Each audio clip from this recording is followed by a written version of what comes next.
Welcome to Women Don't Do That, where we empower you with inspiration, knowledge, and skills to redefine your boundaries and unleash your potential. I'm Stephanie Mitton, founder and CEO of Beacon North Strategies and your guide. Small town girl turned CEO while navigating career, motherhood, ADHD, and chronic migraines. Our conversations range from interviews with visionary women to solo episodes filled with actionable insights. We are your hub for turning what ifs into let's go. Are you ready to redefine your possible? Let's get started.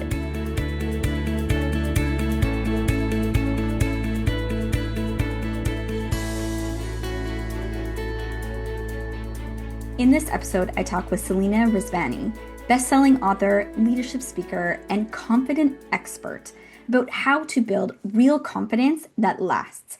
We cover how to speak, set boundaries, handle doubt, and show up with presence even when we don't feel ready. If you've ever questioned your voice, your value, or your place at the table, then this one's for you. Welcome, Selena. Well, thank you so much for having me, Stephanie. I love what you do with this podcast.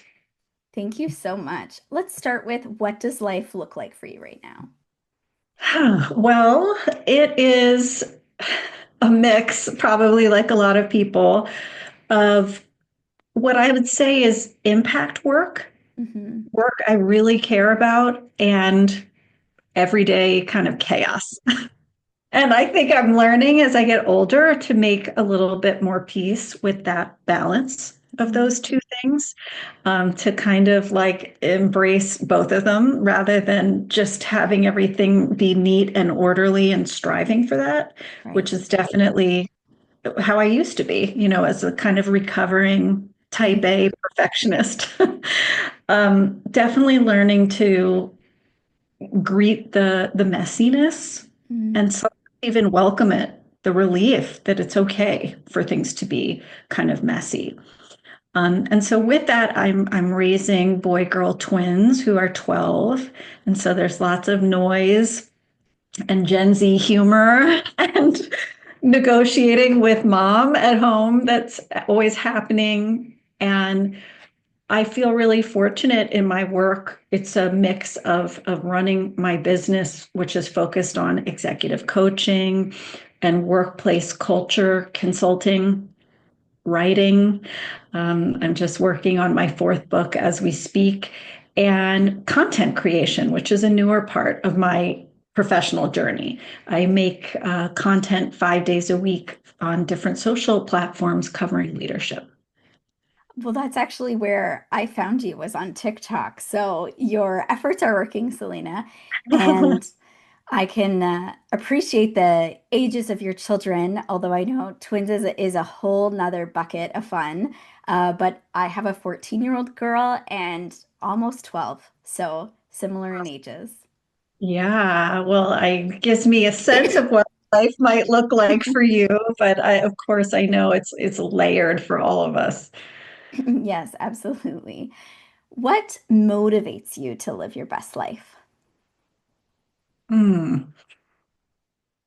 I have a semi obsession and definite drive with this idea that everybody deserves to be seen and heard Mm, and respected, especially in places where power tends to look uneven. And the workplace is a really great example of that, I think. And so many of those motivators, to help people be seen, heard, respected, given a fair shot, they're tools I would have needed earlier in my career that I know I would have benefited from. And maybe would have made me ask for permission less, right. and so I have a real drive to try to be a force for that with other Mm, people, encourage people to be their own self-advocate, to do the thing that feels scary, but that they've been dreaming and wanting to do, to speak up when something's off and uncomfortable or just unfair. Um, and so I would say that's my biggest driver, mm, watching people use their voice, and even better when you watch somebody kind of lift somebody else up with their voice, that Right. is the ultimate reward and satisfaction. I love that so much. It reminds me a lot. I was sharing with you earlier about the work that I do as a lobbyist in Canada, an advocate. And one of the most rewarding things to do is when you get like NGO clients, maybe who don't have a lot of money, but you're helping them be that bigger voice to government and to leaders. And it's very satisfying and enjoyable and very important work to help people raise their voices. So thank you for what you're doing. It's so important. Oh, well, I really appreciate you saying that. And, it reminds me that so many people or small organizations, Mhm. right, or fill in the blank, sometimes it's a different type of entity, aren't walking around thinking, I have the greatest story to tell, Mhm. or the most riveting thing happened to me, and I must share it. And I think that's a huge part of the hurdle to leap is Mhm. sometimes you have to see your stories as worth sharing and validate and acknowledge. I think this touches on a fairly relatable or universal experience. I'm going to give it a shot and share it, and see how people react. So I think that's important. Don't discount your own stories, whether you are that like small underdog organization or you're someone who's like maybe wanting to create and have a Mhm. louder voice. Don't undermine what you bring. That's great advice. In your career right now, especially, you're wearing many different hats. You're speaking, you're writing books, and as you said, you're doing coaching, you're doing all of these things.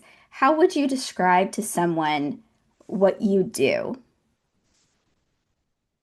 Well, it's funny. I can remember the day I was sitting as a senior in college in my college classroom and hearing a new professor introduce herself to us. And Mm. she introduced herself with a kind of portfolio career. She said, I'm teaching this in another course. I have my own private practice doing X, and I also write. And my eyes lit up like I couldn't believe because it had never occurred to me you could have this like beautiful quilt of a career at the same time. I Mhm. understood you could have different linear chronological experiences, but less so this idea that you could have a portfolio career with lots of variety and different income streams and chances to use maybe job A to get better at job B. And so I love that idea, and I feel very lucky today. I have a career like that. And so let's see, I would say a typical day might involve doing a one-to-one coaching session remotely with a client of mine. And normally it's companies that hire me, and I might coach more than one person at a time or a leadership cohort, that they might be running. I get a lot of enjoyment from that. I'm almost always writing in one part of my day or another. I write a column for MSNBC called Know Your Value. And it's all about those sticky career situations a lot of us Mm. face, where you could use some tips and practical kinds of techniques. And I enjoy that writing, and it goes a little bit with content creation because it helps me stay up on the latest research or new things going on that affect the workplace, leading professionals, things like that. Mm. And then it's not unusual for me to spend part of my day scripting a Mm. video that I might record later. And I don't do that like a lot of creators in big batches. I really like to be able to react to what's going on in the world. Mm. If a company just announced a big mandate of return to office and it's really making a splash, I want to be able to talk about that day. Mhm. And so that's been really enjoyable, far more enjoyable than I thought it would be. Just a beautiful way I have found to find community and connect with a lot of lovely people I wouldn't have met otherwise. I love that. I actually wrote it down because it very much describes my career right now too. And it's nice to have a a word for it that describes it because it is maybe a little bit more unusual these days.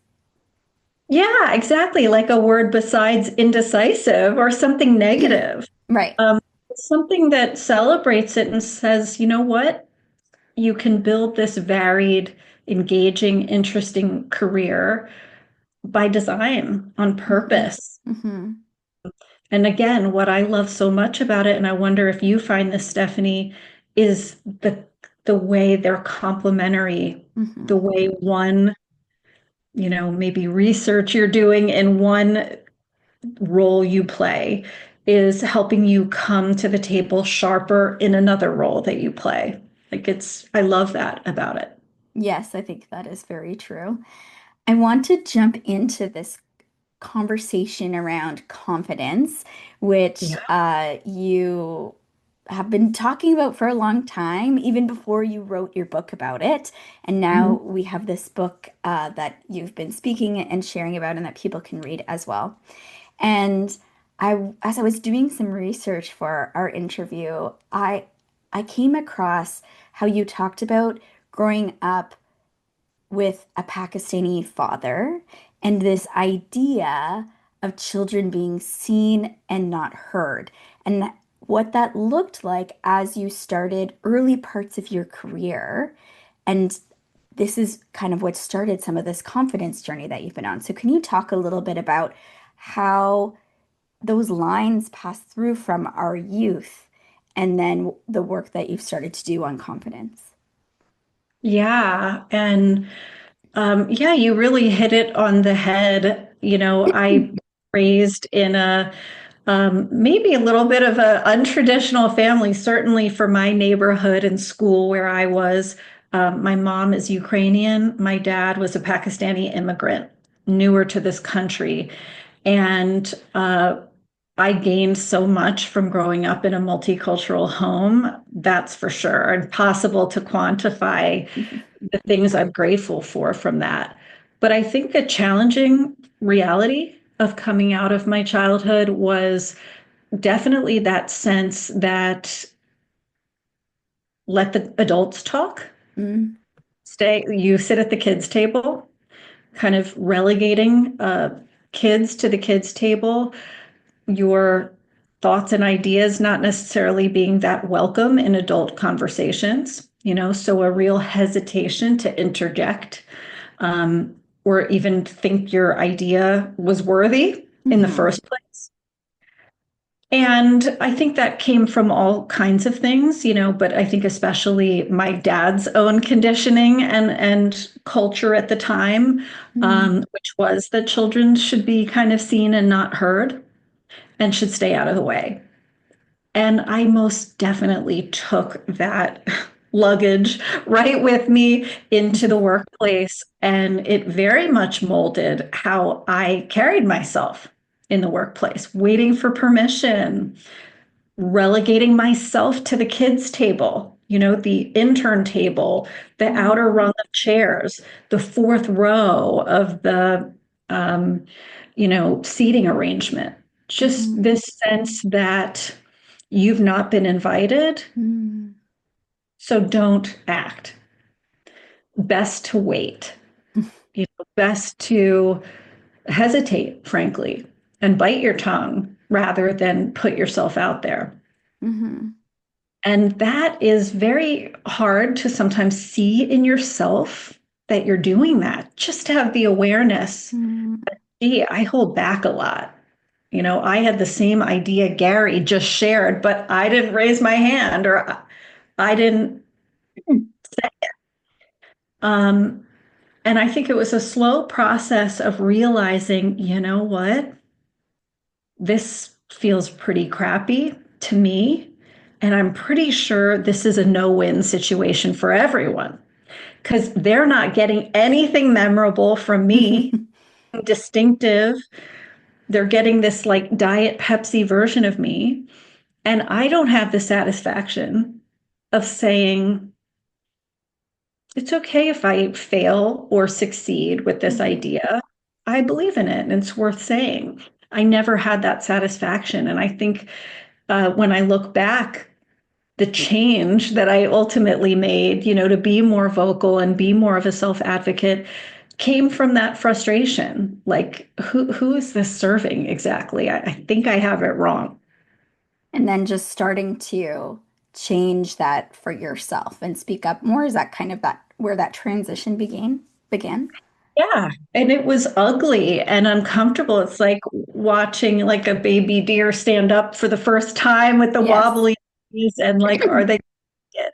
That's how it felt to share the first ideas, like the sweating, the lump in your throat, your heart racing like you're being chased by a tiger when all you're doing is sharing an idea in a meeting. Hmm. But I found I had this healthy sense of respect Mm. for me, like for myself when I tried, even if it wasn't like received wonderfully or the way I hoped. Um, and it felt good. You know what it felt like? Integrity. Mm. Being true to yourself Yeah, and because there's mhm. some, you don't think of that as the top of the list when you're being quiet, when you're shutting yourself down. But there is a kind of betrayal. There's Mm. a kind of self-betrayal. You're not good enough. You're not as smart as these other people. You're not quite ready. You need 3 more years of blah, blah, blah before you can do X. Right. And I didn't expect that feeling, a wonderful feeling of integrity. I like you even better when you speak up. Right. I think it makes me think about that perspective of I want people to know that when you first start those things, like you said, it is very uncomfortable. You might even hate it, but the more and more that you do it and you practice, it does get easier. It doesn't mean you still won't be nervous sometimes, but to try to keep going because it does actually get easier, even though at the beginning it feels really bad. Yeah, you're absolutely right. And it's only going to get easier as you experiment and practice. And I don't know if this has happened to you, but like a wonderful bonus that's been an accelerator to that process for me has been aging. Hmm. You hear a lot of women in their 40s, which I am, Hmm. talk about giving less credence to things that don't matter Hmm. and being a little more discriminating about, what you care about and worry about and stay up about, stay up late thinking about at night. That happens. I think you Hmm. have less bandwidth to Yes. worry about all the things. Yes. And I appreciate that a lot about aging Hmm. is wow, it sharpens your focus. Yes, I turned 40 last year and I was telling one of my friends I was doing a speaking gig maybe about a year or two ago, and I was like, I think I want a purple suit. And I know that you're really fond of colors too. This person is more reserved than me, and they were like, but it'll be so loud. And I said, well, that's the point. And Beautiful. it was probably going to be mostly men because it was civil servants in Canada that work in finance, and I was teaching them how to use ChatGPT and AI. Wow. Well, I love that story. I think it's something a lot of people relate to in some way. Mm. Maybe someone trying to protect you, Yeah. but the way the message is to tamp yourself down. Yeah. And for me, I think it probably helps sometimes too now that I'm the owner of the company, right? So I don't have to answer to anybody else in terms of, what my actions mean or could convey. And I think to myself, well, if I want to wear purple, and even if some people don't like it, I quite frankly don't care. And so I think it maybe comes back to that, as you're aging too, the little things don't bother you as much. And, you've lived some time, maybe had some trauma, and you're ready to just move forward. I love that. I think that is a great reminder, and almost like a challenge to do you. Hmm. and be yourself, because I can picture you at a speaking engagement. And if I've learned anything from public speaking, which is part of my quilt and how I make my living, boy, do you do better up on that stage when you feel really good in your skin. When Mm. you, and that's often has to do with what you're wearing, how you're presenting yourself, carrying yourself, you know, even the kind of outlook you have that day. Hmm. And Right. it all matters. And if Hmm. you feel like a warrior queen or some other great thing in that suit, I mean, absolutely wear it with pride, you know? Hmm. Yes, yeah, I think it's right. If you lean in, I know you talk about this in your book, but when you lean in more to also bringing yourself to the situation, right? And how that can make a difference. Let's talk about your book a little bit more. Why did you write it? And of course, we could tell a little bit from the title, Quick Confidence, but what's it about? So, why did you write it? What's it about? Yeah, so I wrote it, actually, it was born out of a newsletter that I started on LinkedIn. And the idea there was I saw people around me losing self-confidence. It happened to be during the pandemic. Of course, worrying about job security and loved ones and lots of things beyond that. And I felt it too. I was making my living at the time as a public speaker, and every single speaking gig of mine got canceled in March 2020. So talk about a confidence dive. Yes. And I thought to myself, what if I could give people like this little fortifier of confidence every week? Myself too, like a little vitamin. And I thought, you know what, I'm going to start this newsletter. LinkedIn invited me to create one on their platform, and I did. And very quickly, it was the first thing I ever did that went viral. Mm. 100,000 people came and joined me, and it really started to feel less like a letter and Mm. more like a community and a forum where people were saying, like, oh, here's what's helping me to network confidently or to make an introduction of myself with more confidence. I loved that. And I thought, you know what?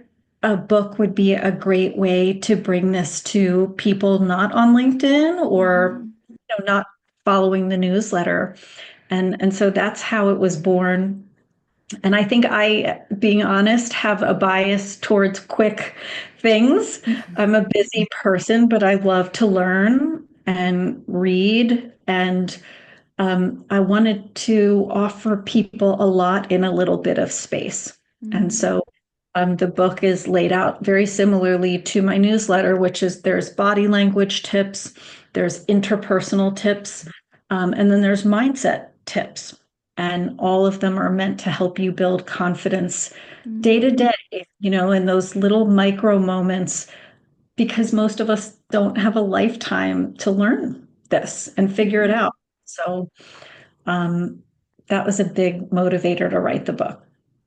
When people read the book, what do you hope they take away?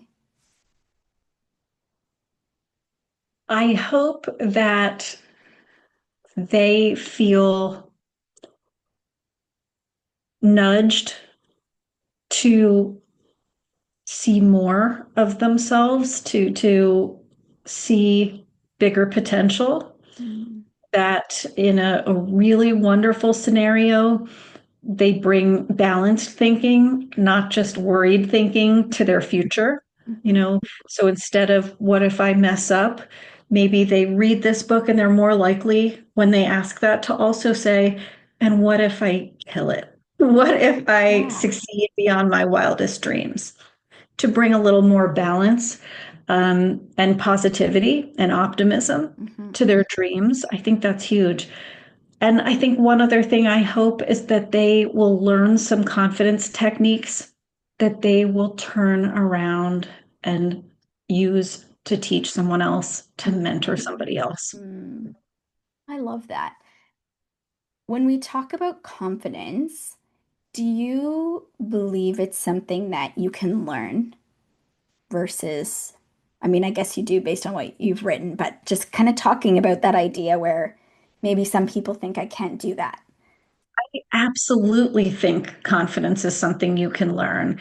And probably if we all think about it, we can think of examples in our lives of somebody who's maybe made a noticeable improvement. Maybe it's the listener listening, maybe it's you yourself, or maybe it's somebody you know or care about, who you've watched improve over time. So this is absolutely a learnable trait, an improvable trait, no matter your starting point. Mm-hmm. Thing I like to encourage people to do as they're thinking about this is to leave the kind of fixed mindset of you've either got it or you don't. Mm-hmm. Yeah. Um, it's just not how it works. And to encourage people to reframe how they think about confidence, not as the old school description of somehow being bulletproof or perfectly manicured every second of every day, effortlessly cool, only self-reliant. All these old, to me, outdated images we have of Mm-hmm. confidence, but instead to see confidence as, being the kind of person who has a learning mindset, you know, doesn't take themselves deadly seriously Mm-hmm. uh, at all times. In fact, has a sense of humor about themselves and life, is comfortable asking for feedback, Right. not Yes. threatened by that. So I think there's something wonderful. I mentioned it at the beginning of our conversation of like embracing some of the mess of Mm-hmm. life. And I think that applies to confidence. Mm-hmm. You can be messy and imperfect and confident at the same time. There's no need to kind of wait for this idea of perfect. Right. Why do you think confidence is so critical for success? And a second part to that question would be, why do you think women struggle with that in particular? Mm. Wow. Well, I think confidence is a kind of engine that Mm-hmm. powers a lot of your actions, your willingness to raise your hand and say the thing in a meeting, to open a business, right, and really take a bold swing or Mm-hmm. risk in your life. Your comfort making a major life move, moving to the other side of the country, right? Um, I think confidence is quite an engine to doing Mm-hmm. important, big, esteem building things in our lives. And Mm-hmm. so often when you talk to people who struggle with confidence, they will tell you example after example of things they have talked themselves out of, Mm-hmm. where they did have an interest and a genuine want. They have a nose for what interests them, but they did not do it. And Mm-hmm. why is that important? To me, one of the reasons it's important is one of the top regrets of the dying is what are called boldness regrets. And this is Mm-hmm. Daniel Pink has researched at length. But they're regrets basically about shooting your shot, you Right. know, writing that novel, opening that business, putting your name in the ring for that cool job, whatever it may be. And I think when we have confidence, we can sleep a little better. We can look at ourselves in the mirror and say, Mm-hmm. tried. And Right. there's such satisfaction in that, Mm-hmm. regardless if it goes sideways. Right. And when we link that to women's experience, do you think a lot of that is linked to the idea of imposter syndrome? Well, I think that women are given lots of mixed messages about Mm. confidence in particular. Lots of mixed messages. Everything from you should get out there and not take no for an answer and have it all and, don't settle, to don't be too much. Mm-hmm. Don't come across as strident or righteous or overly, like the feminist police at work, right? Hmm. There's a lot of rules and policing, I think, of women and their confidence. And Yeah. guess what? Women know that. They Hmm. know they're likely to be dinged if they ask for that raise with too much, or that they're likely to be dinged if they don't get to the negotiating table and ask for that raise. They might be seen as too quiet, too meek, doesn't speak up enough in meetings, could be Hmm. aggressive.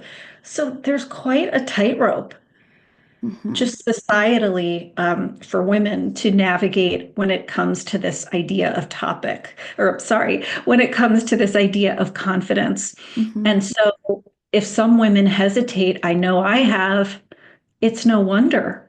Hmm. There's not a lot of latitude, but certainly not the same latitude that we give men to be Hmm. confident. And we have lots of research that backs this up, that when women, Hmm. these so-called agentic behaviors that men are often rewarded for, um, women are seen as acting out of stereotype, and they experience pushback, resistance as a result. So Yes. if a person feels imposter syndrome, I want to be very clear, it's not a defect Hmm. in that person, in women, certainly not. It's a lot of cues and conditioning that make this very confusing and tough to navigate. Mm. I, Selena, you just gave me like an aha moment. I've never heard imposter syndrome talked about that way. And as you described it, I could really see how so much of it is prescribed by these external factors, right? And that type that you described, and it made me think about, I can't think of the word, maybe it will come to me, but I ran for nomination at one period in my life in federal politics here, and somebody asked me something or to describe myself, and I one of the words I used, I was informed by this person that that wasn't a very feminine word, and I shouldn't use that word to describe myself during the campaign. It's Mm, like, mm. what? Like, right? And then that's exactly what you're talking about, right? Like that's an Yes, example. finding this perfect Goldilocks zone of behavior that feels very narrow to a lot of Yes. women. Is this going to be perfectly digestible, Yes. feminine, but not too girly? Yeah. It's it's a lot. And so Hmm. I think not to jump to solutions, but I do want to say I love hearing, just as one way to deal with this, women or men talk positively about a woman who is speaking her mind, Mm. who maybe isn't couching everything just so that Right. it's digestible and adorable and cute and, also substantive.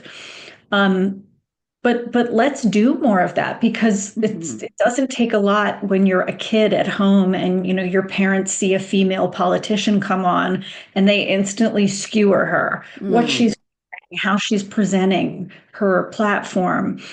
You're going to notice Hmm. that you do that more with women Yes. and than with men. Yes. Um, so just be the person in your world to call out, oh, when that new woman joined our organization and introduced herself the other day, I loved how she shared where she comes from and the amazing companies and experience she brings. Like, I love Right. that she toned that down. Hmm. I'm trying to get better at that myself, to Right. celebrate, because I have the conditioning a lot Right. of us have. I found myself saying, ooh, isn't that a little too much? Is that Right. a Is she over hyping yes. herself or right? Yeah, because that's what we're used to. Makes me think about I had one of the former premiers of Canada on before, Premier of BC, Christy Clark, and she talked about how she wore a blue suit every single day so that the media and stuff were listening to her words and not just commenting on how she was dressed and how she appeared. I want to jump into some more strategies, the practical side of things. So let's say somebody's just getting started. They know this is a challenge for them. It's something they want to change. Where do they start? Sure. So they're just getting started working on confidence. I just want to make sure I understand Hmm. versus getting started in their career, Hmm. right? Yeah. Okay, great. So first of all, I'd say congratulations on being open to doing things a new way and maybe seeking out a bolder path. Hmm. That's exciting all by itself. I think one of the first things you can do, this is a small thing that I started doing in my own life that truly doubled like my social confidence. And it was using what I call in my book the dog principle. And so what I mean is, when you go to someone's house with a dog, I have a giant Newfoundland dog in Ah. my, and when someone comes to the door, of course, what does she do? Like most dogs, she goes right up to you. And I think there's something we can take from that when it comes to building confidence, right? Which is many times we will be at a party or let's say a networking event. We Hmm. might say, oh, I kind of know him, or oh, I haven't seen her in years. And we'll mentally then say something like, I'll wait for them to come to me. Hmm. We'll see if we bump into each other later.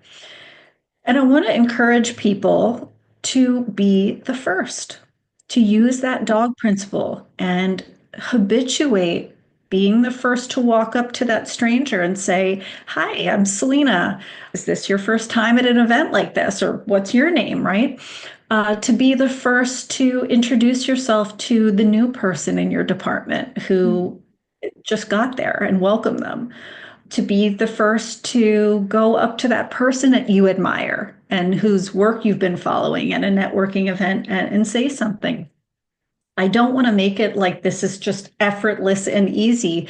It takes nerve and it takes Hmm. some boldness, particularly when you start. But I can't tell you the payoff. Hmm. Um, Not only are you remembered by the people you approached positively Hmm. because you broke that seal, you went up to them and showed your friendliness and your openness, you really start to see yourself differently Hmm.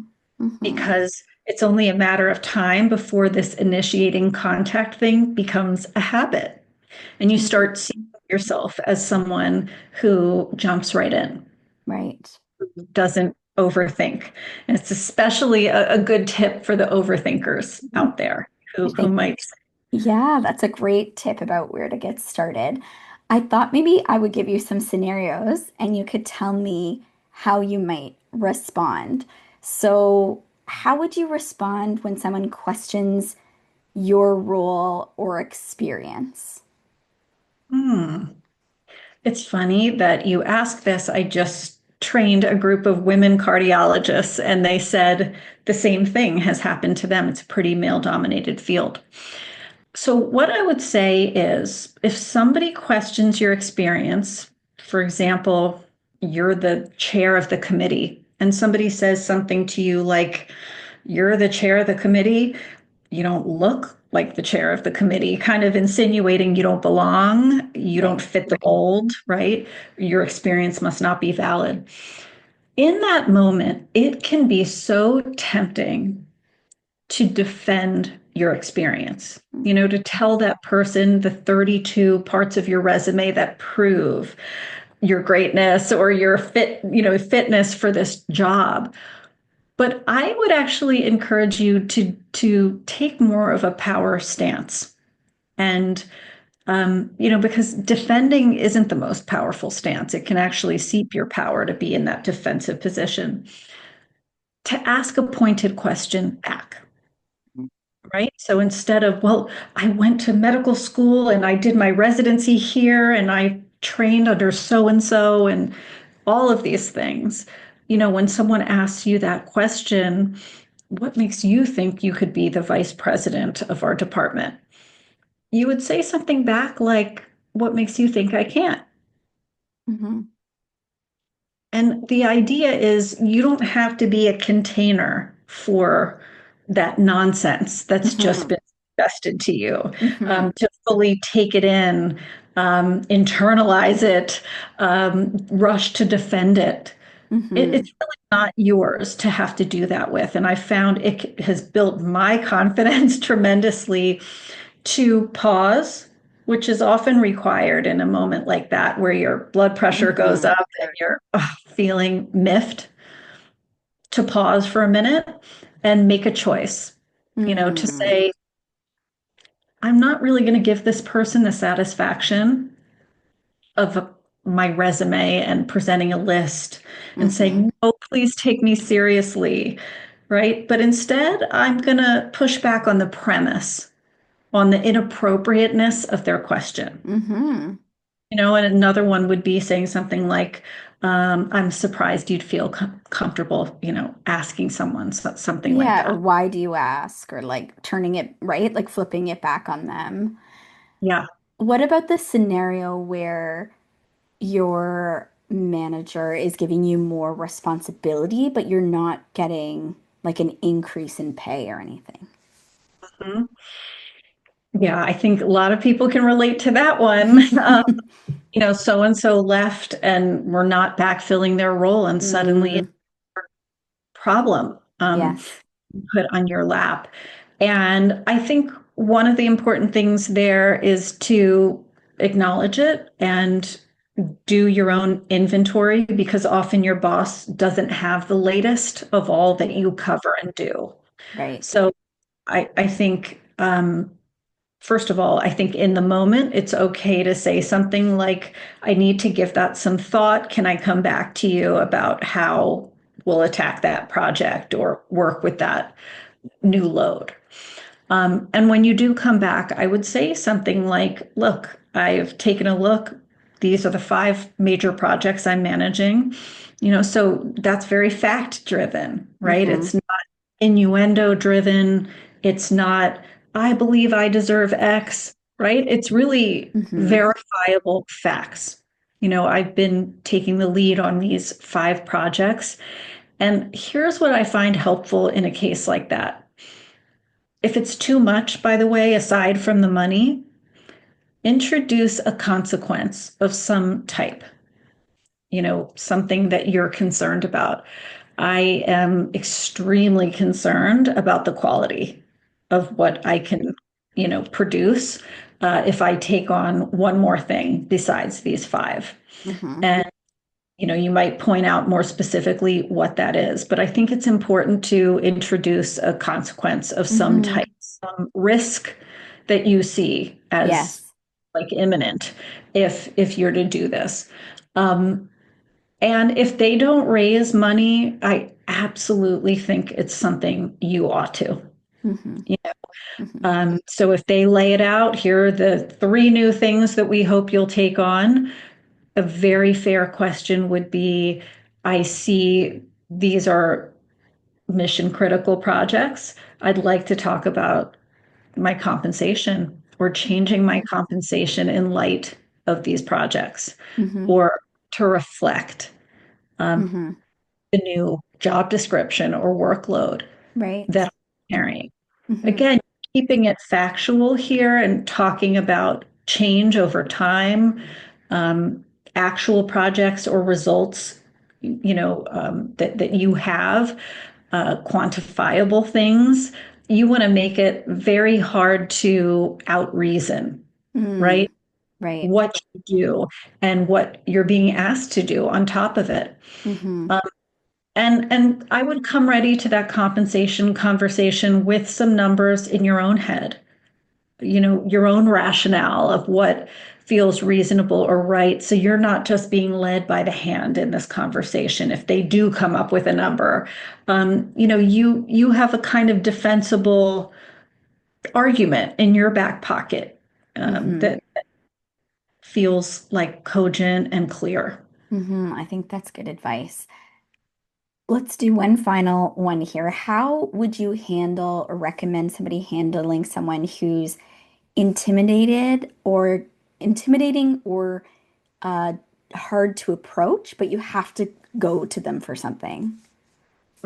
Everybody's favorite, right? The intimidating person or authority figure, that's a tough one on your confidence, isn't Mm. it? Because you might have come to the meeting informed or done all your homework, and sometimes being in the presence of that person trips you up, Mm. um, makes you do things behaviorally you wouldn't normally do, like maybe hold back more, Hmm. hesitate more.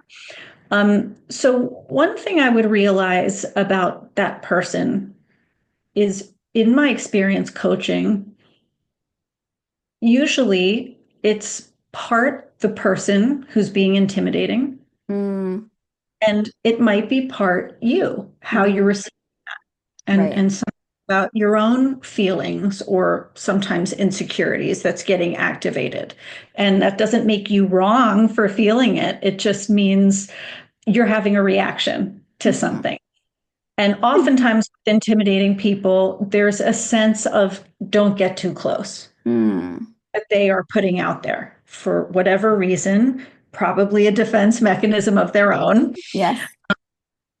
but don't get too close. And we humans pick that up. We're social creatures. We sense when somebody doesn't want to be a teamer, Hmm. doesn't want to necessarily kind of bring the tribe together. And so, one of the things I would do is start working to lower this status pedestal that the person's on in your Hmm. mind, right? It doesn't matter if it's their pedigree or their experience, their tenure, their age, something else, their sleekness, whatever it may be, and to start making them human in your mind. Mm.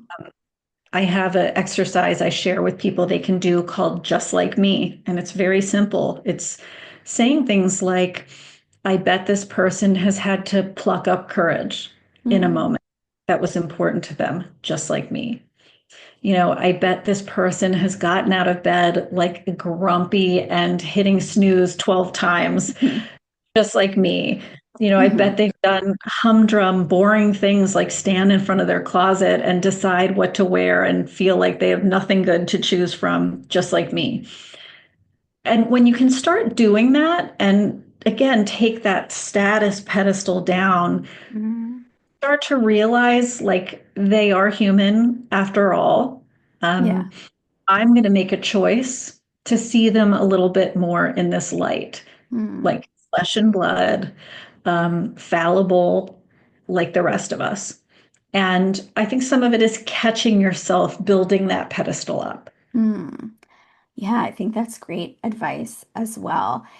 You're also making me think through this conversation, and we'll have to get to the rapid fire questions soon about the role that managers play and leaders, right? Because a lot of it is responding to them. And we do also have senior leaders that listen to this podcast. So any final words for them? Yeah, I think you are models that can either promote somebody's confidence and boost it, their vision of themselves, or you can squash it. Mm. And I think in little ways, even the smallest things, leaders have this opportunity to boost and build up other people. So, some examples of that, let's just say in an everyday meeting, might be shielding a person from Mm. criticism. Someone saying Maria had this idea of so and so, and people are immediately naysaying. You might say something like, wait a minute, let's hear this out. I want to hear what this concept is before we say no. Mm. Or another one is boosting somebody's idea, amplifying it. I want to pause here and take a minute to just acknowledge what Stephanie just said. She just made a connection that hadn't occurred to me till now, and it's leading me to X. That acknowledgement, amplification of others can be a huge confidence boost. Hmm. What else? I think one is giving people a really strong introduction. Hmm. Maybe if they're newer to a, Mm. what a way to boost their confidence. So rather than saying, hey, everyone, this is Andrea from IT, that really doesn't tell you anything about Andrea, taking a moment, like taking a few minutes to learn her background or look at her CV, or chat with her and be Mm. able to give her a a boosting introduction.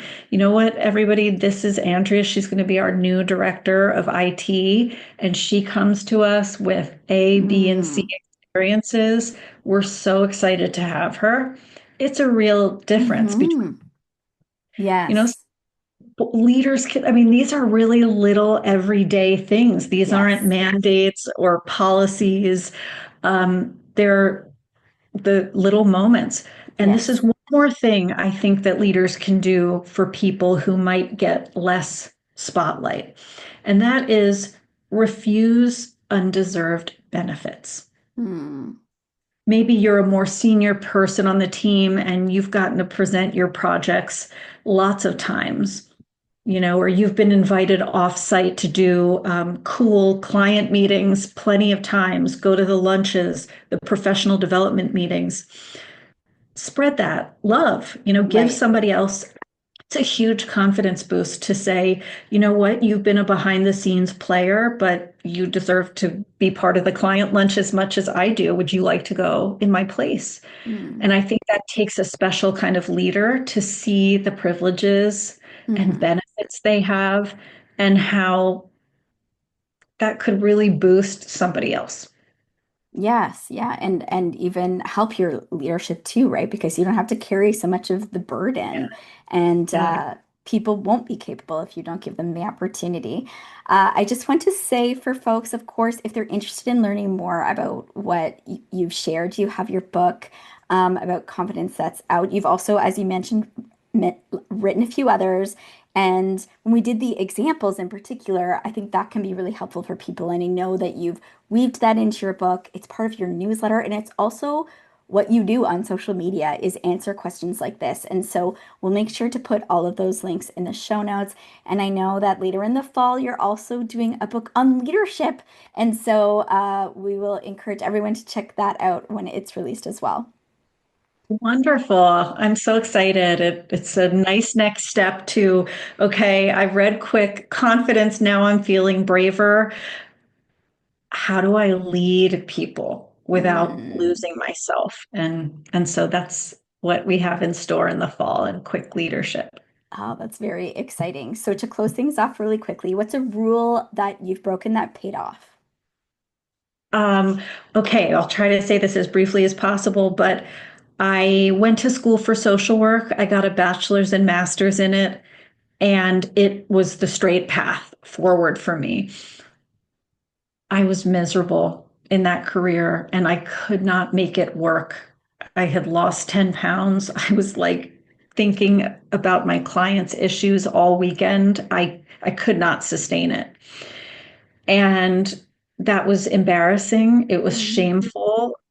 It was almost a path I had created that looked very clear cut to Mm. me that I was abandoning, it felt like. And so in a sense, it felt like a breaking a rule to finally level with myself and say, Selena, I'm giving you permission to try something else. This is not Mm. it. This is Mhm. not working. And it took a long time to get there, by the way. And when I finally did, I was like, I think there's a way for me to apply all this wonderful learning from social work, which I truly value, to another facet of life. And how cool would it be if I could do that regarding the workplace? Mm. And I got extremely fortunate that I found a job after applying to a lot that allowed me to do just that. It was called the Great Place to Work Institute, and they ranked the 100 best places to work list for Fortune all around the world. And that's exactly what I got to do. So I feel lucky. I use my social work skills every day, but it really took giving myself that yellow permission slip Mm. that you're allowed to break this rule. Mm, I Uh, love that. Who's a woman who continues to inspire you? wow.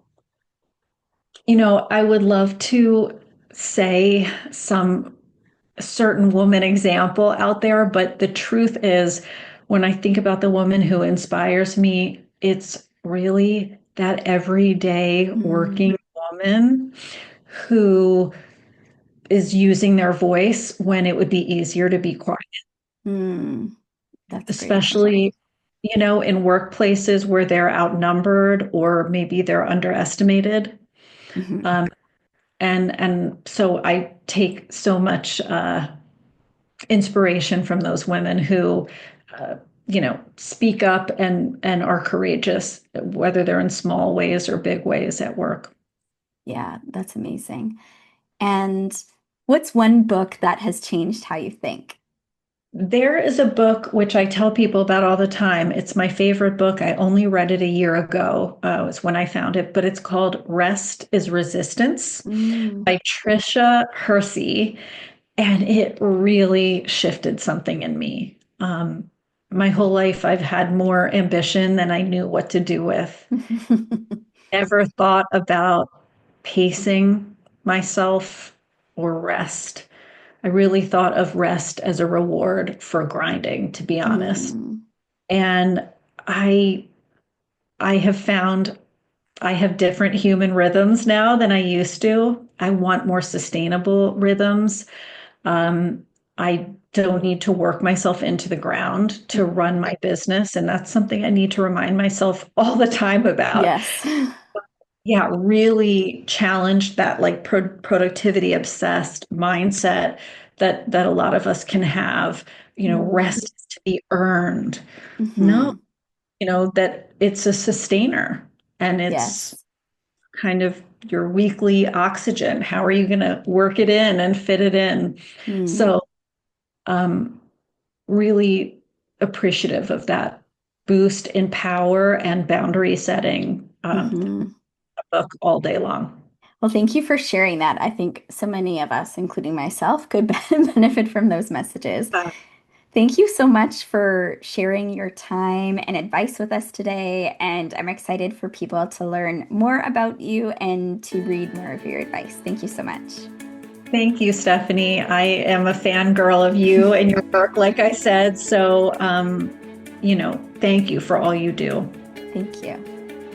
Thanks for joining us on Women Don't Do That. Don't forget to subscribe and leave a rating or review. Connect with us on Instagram at Women Don't Do That and visit our website www.womendon'tdothat.com for more details. Join our Patreon to support our work. Find all of the links in the show notes. Remember, you have the power to transform your what ifs into let's go. Together, let's redefine your possible. Until next time. The opinions expressed by guests are their own and do not necessarily reflect the views of Women Don't Do That, Stephanie Mitton, or affiliated brands.